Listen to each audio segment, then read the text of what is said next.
దేవుని వాక్యాన్ని చదువుకుందాం. ఫిలిప్పీ రాసిన పత్రిక 4వ అధ్యాయము 19వ వచనము 20వ వచనము 2 వచనాలు చదివి ధ్యానించుకుందాం. అపొస్తలుడైన పౌలు ఈ ఫిలిప్పీ యొక్క సంఘానికి రాసి ఈ మాటలు తెలియపరుస్తూ ఉన్నాడు. అద్భుతమైన మాటలు.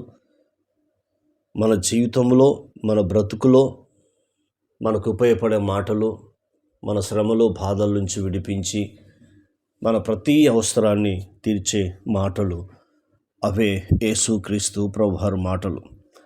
మరి పౌలు బంధకంలో ఉన్నా కూడా పరిశుద్ధాత్ముని ద్వారా ఈ మాటలు రాయించి ఆ సంఘాన్ని దయనపరుస్తున్నాడు. దేవుని బిడ్డలారా, నువ్వే బంధకాల్లో ఉన్నా, ఏ కష్టాల్లో ఉన్నా, ఎంత ప్రయాసపడ్డా కూడా ప్రతిఫలం లేదని బాధపడుతున్నావా? దేవుడు నీతో మాట్లాడుతున్నాడు. నా ఐశ్వర్యమును, ఘనతను నీకు ఇవ్వడానికి నేను వస్తున్నాను, నీ ప్రతి అవసరం తీరుస్తానని దేవుడు వాగ్దానం చేస్తున్నాడు. చదువుకుందాం. కాగా దేవుడు తన ఐశ్వర్యము చొప్పున అంటున్నాడు. తండ్రి అయిన దేవుడు మాట్లాడుతున్న మాట, తన ఐశ్వర్యం చొప్పున క్రీస్తు యేసు నందు మహిమలో మీ ప్రతి అవసరము తీర్చును అని వాగ్దానం చేస్తున్నాడు.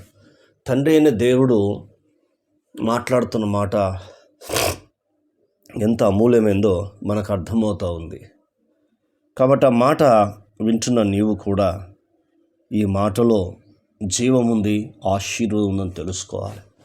ఎందుకు తన ఐశ్వర్యం చొప్పున క్రీస్తు యేసు నందు తన మహిమలో అని చెప్పి, క్రీస్తు యేసునందు మహిమలో మీ ప్రతి అవసరం తీరుస్తానంటే ఆయన కుమారుడైన యేసుక్రీస్తును ఈ లోకానికి పంపించాడు. మన యొక్క పాపము, దరిద్రత కల్వరి సిలువలో ఆయన భరించి చనిపోయి సమాధి చేయబడి తిరిగి లేచాడు. కాబట్టి తన కుమారుని విషయంలో మాట్లాడుతూ ఉన్నాడు. కాబట్టి ఈ వాగ్దానం ఎత్తిపట్టి నీవు ప్రార్థన చేస్తున్నప్పుడు నీ కష్టము చిన్నిపోయిన సంచలేసినట్టు ఉండదు, వ్యర్థంగా పోదు, వృధాగా కూడా ఖర్చు కాదు. ఆయన వాగ్దానం చేస్తున్నాడు.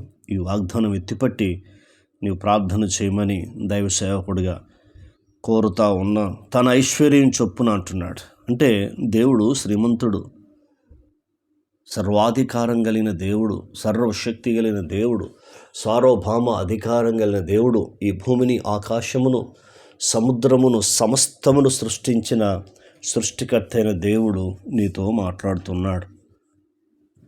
కాబట్టి ఏ విషయంలో కృంగిపోతున్నావు? అప్పుల విషయంలో, రోగాల విషయంలో, శ్రమల విషయంలో, బాధల విషయంలో కృంగిపోతున్నావా? ఎంత పనిచేస్తున్నా కూడా ప్రతిఫలం రాలేదని ఏడుస్తున్నావా? దేవుని బిడ్డలారా, మన దేవుడు ప్రేమ స్వరూపి, జాలి కలిగిన దేవుడు, కరుణ కటాక్షం కలిగిన దేవుడు. కాబట్టి ఆ దేవుని నమ్ముకున్న నీవు ఎక్కడ కూడా నిరుత్సాహపడకూడదు. ఆయన వైపు చూడాలి, ఆయన మీద ఆధారపడాలి. ప్రార్థన జీవితం కలిగి ఉంటే తను మాట్లాడుతున్నాడు. తన ఐశ్వర్యం చొప్పున క్రీస్తు యేసునందు మహిమలో మీ ప్రతి అవసరము తీర్చును అన్నాడు. తీరుస్తాను అనలేదు. తీర్చును అంటే కంప్లీట్ అయిపోయింది. మరి ఎందుకు తీర్చట్లేదు? నీ అవసరం ఎందుకు తీర్చబడట్లేదంటే ఎక్కడో తప్పిపోతున్నావు. లోకం వైపు చూస్తున్నావు, లోక ఆశల వైపు చూస్తున్నావేమో, పాపం వైపు చూస్తున్నావేమో.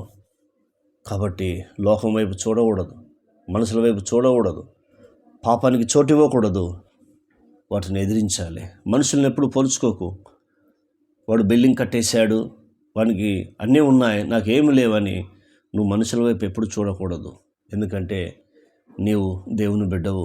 దేవుని మీద ఆధారపడు, ప్రార్థన జీవితం కలిగి ఉండు, ఆయన వైపు చూడు. ఆయన నేను అద్భుతంగా దీవిస్తాడు, అద్భుతంగా నేను ఆశీర్వదిస్తాడు.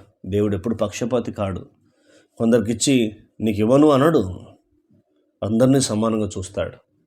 ఇప్పుడు చూడండి, తన సూర్యుడిని నీతిమంతుల మీద అనీతిమంతులను కురిపిస్తున్నాడు. అలాగే గాలిని, అలాగే వర్షాన్ని కూడా ఆయన కురిపిస్తున్నాడు. ఆయనకు అందరూ సమానమే, ఎందుకంటే అందరూ ఆయన పిల్లలు. కాబట్టి నీవు ఆయన కుమారుడైన కుమార్తెవు, ఆయన మీద ఆధారపడ్డప్పుడు నేర్చుకుంటే నీ ప్రతి అవసరాన్ని తీర్చును అన్నాడు.